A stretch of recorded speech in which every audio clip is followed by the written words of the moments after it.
On va attaquer avec la première clé.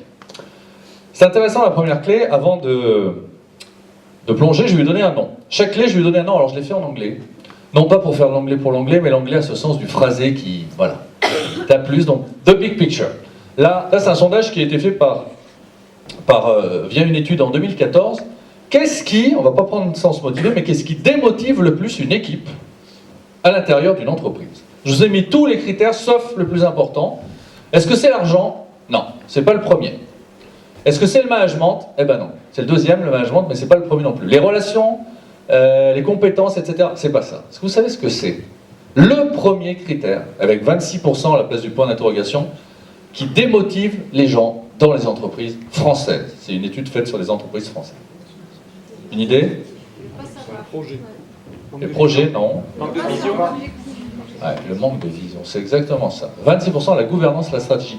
Le fait de ne pas partager les objectifs et le sens. Où est-ce qu'on va, capitaine? Chef, dites-nous, où est-ce qu'on va ensemble?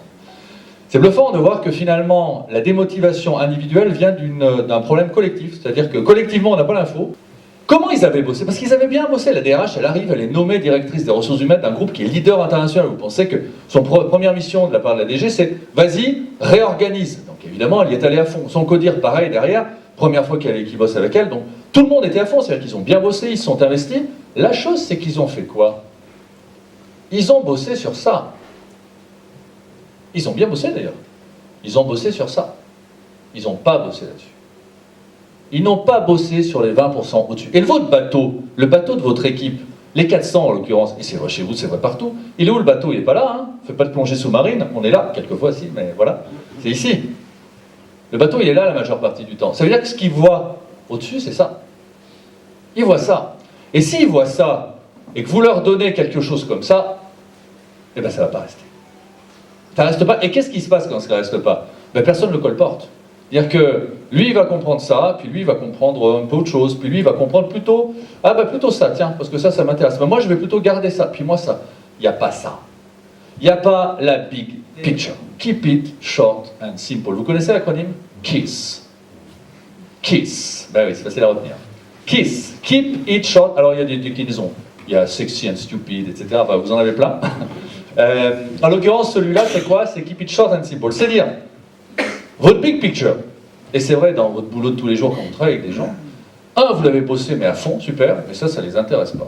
Sortez-en, morceau par morceau en étant d'accord, la quintessence, les 20% au-dessus, que tout le monde verra et sur lequel tout le monde sera d'accord. En disant, c'est de ça dont on parle. On va là. Et c'est les mêmes mots, les mêmes phrasés, la même structure. Et KISS, ça veut dire quoi? Ça veut dire que des longues phrases, des PowerPoint avec 40 bullet points écrits en 12, c'est joli, hein? Pour vous. Mais pour eux, vous êtes prouvé que vous avez fait un truc bien. Ah ouais, je me suis prouvé, je reviens à l'iceberg. Oh, c'est vachement intéressant ce que je vais vous dire, regardez. Je vous parlais de tout ça, c'est super, et c'est compliqué. Donc j'ai beaucoup travaillé. Ah ouais, génial. À qui vous parlez là? À eux ou... à vous? Non, eux, c'est ça qu'ils veulent.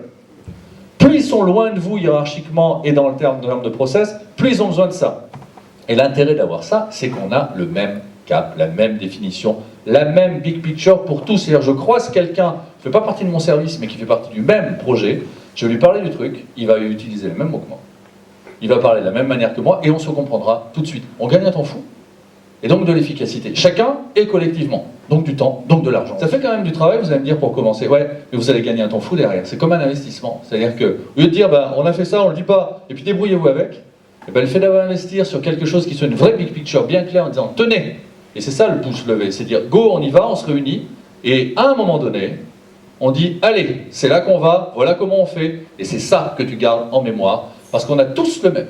Tous, quel que soit notre job, notre technicité, notre boulot. Après, on rajoute des choses en fonction du boulot, mais on a tous le même. La même big picture pour commencer. Donc voilà ma proposition, commencez par avoir quelque chose de clair, de simple, et qui permette à chacun de se l'approprier. L'intérêt, il est où? Et qu'en mise en mouvement, elle sera d'autant plus facile. Tout le monde sera aligné sur la même chose.